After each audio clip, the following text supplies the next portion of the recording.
And in those years, you could go into the Alwyn pharmacy and buy Dexedrine over the counter. You could buy Dexedrine and Seconal. I don't know. Seconal probably wasn't legal, but you could buy it. So we lived on Dexedrine to stay awake, Seconal to go to sleep. It's amazing to, you know. But you were still in your 20s, And no, right? I didn't know anybody that got drugged out yeah, I was in my 20s, but this is the way we worked in live television. This is up at 8, off at 9. And Martha Raye was live. With 12 dancers, maybe 15 scene changes, and a moving story live. I mean, it was, so Eddie and I, we would, if the script was due, you know, Friday morning, I don't remember what our schedule was, but if the script was due Friday morning, we would have to have had by Tuesday or Wednesday, at the very latest, the meeting with the guy who was going to do the orchestrations, the set designer and builder and so forth.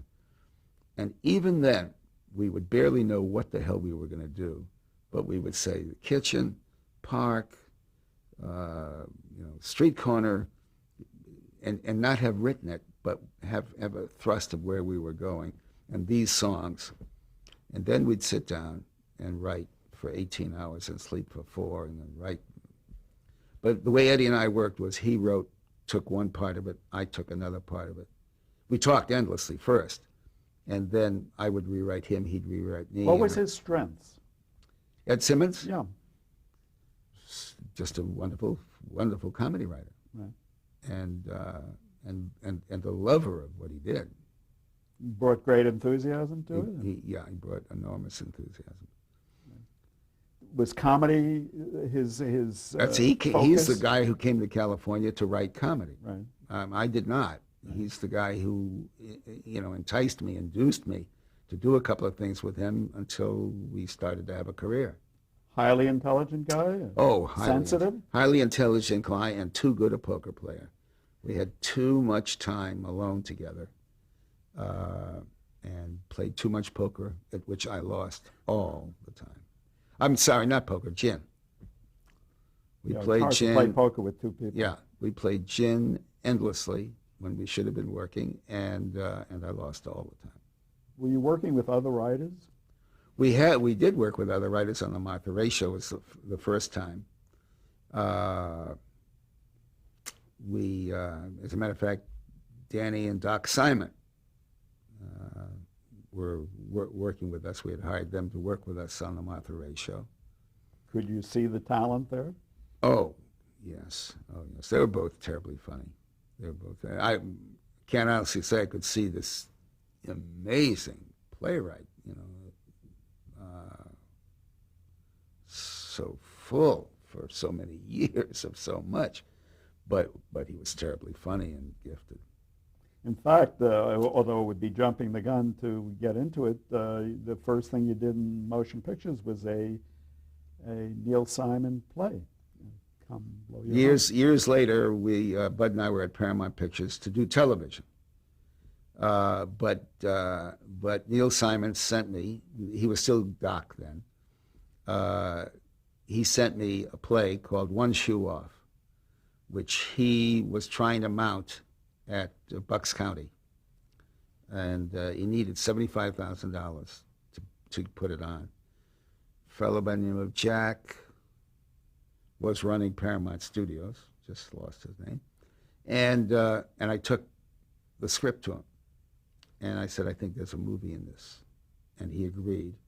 They paid the $75,000 for the option on it, to buy it, I guess, and we had.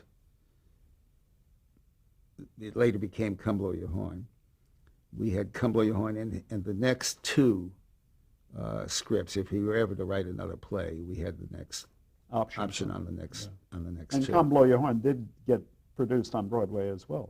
Come Blow Your Horn got produced on Broadway with Hal March. Right. But let me get you back, Yeah, okay. Martha Raye. The Martha Raye show wasn't particularly successful, was it? I remember it as successful, but it was destroyed by things that would suggest it wasn't as successful as I remember it, because I don't know that this should have destroyed something as successful. But my memory is that it was quite successful. And then we did one show with Tallulah Bankhead as a guest star. She played the Good Fairy. Again, we should tell our listeners and our viewers who Tallulah Bankhead was. They might not know. She was a great lady from stage. Tallulah Bankhead was one of the premier Broadway stars, and she did several pictures. She did Lifeboat, but she never made it in film the way she did in the theater. She was and a personality that was quite unusual, to say the least. Quite unusual, forceful, dynamic personality. So Tallulah was on the show. It was in the year of the $64,000 question, was the big show on television. And a little girl, June somebody, 9-year-old black girl, won the $64,000. I think her subject, I can't remember what her subject, but she won $64,000. So she was in the middle of her 15 minutes of fame. And we grabbed her to star. So the show, the book was about a little girl's dream and fantasy, in which Tallulah Bankhead was her fairy godmother.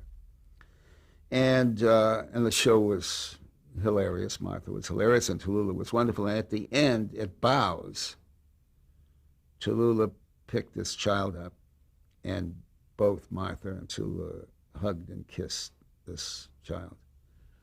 Now, people remember, because it somehow got far more press when I'd taken you to this path. I can't remember the incident, but on another variety show, and it was a white singer who hugged a black guy. Is it Dinah Shore? No, oh God. And it was a tremendous thing about it, and far more press than this got. But the two women hugging this little black girl, kissing her, resulted in a flock of letters, and we were put on notice. And we had, this was in the years when the advertising agency controlled the shows. They hired you, they fired you, they hired the stars. J. Walter Thompson was the agency. You don't know who the sponsor was? Yeah, the sponsor was a shampoo.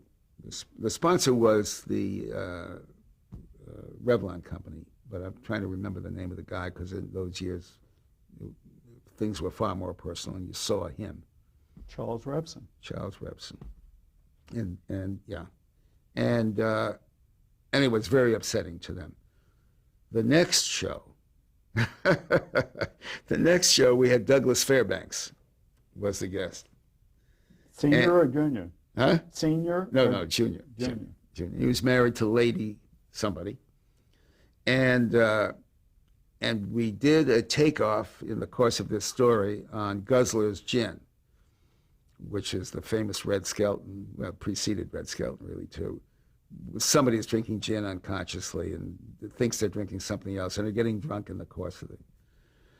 So I was directing, and I had asked Martha in the rehearsal to think of herself as Myrna Loy, where the bubbles were touching, and that was, and she's just getting a little giddy the way a Myrna Loy or an Irene Dunn would get giddy, and play it at that level. And I thought she was hilarious.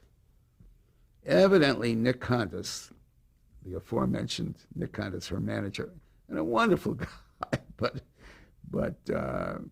it's difficult in this way. I had no respect for what the director had to say to his star.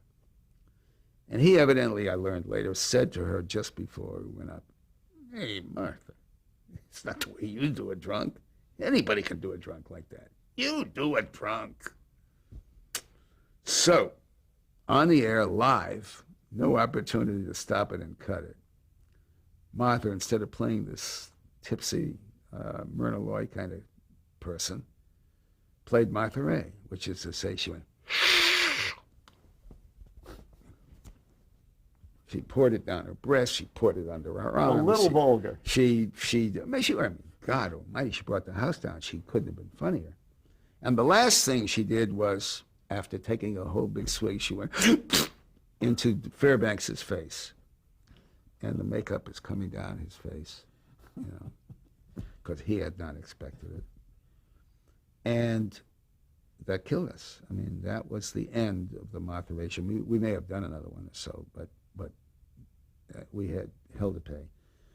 But I remember going backstage wanting to find an irate and angry Douglas Fairbanks and especially his wife, you know, who would help me with Candace and, you know. But Mrs. Fairbanks thought it was the funniest thing she'd ever seen. She just loved the way the makeup came down his face. And he never had a better time, and I didn't have an ally.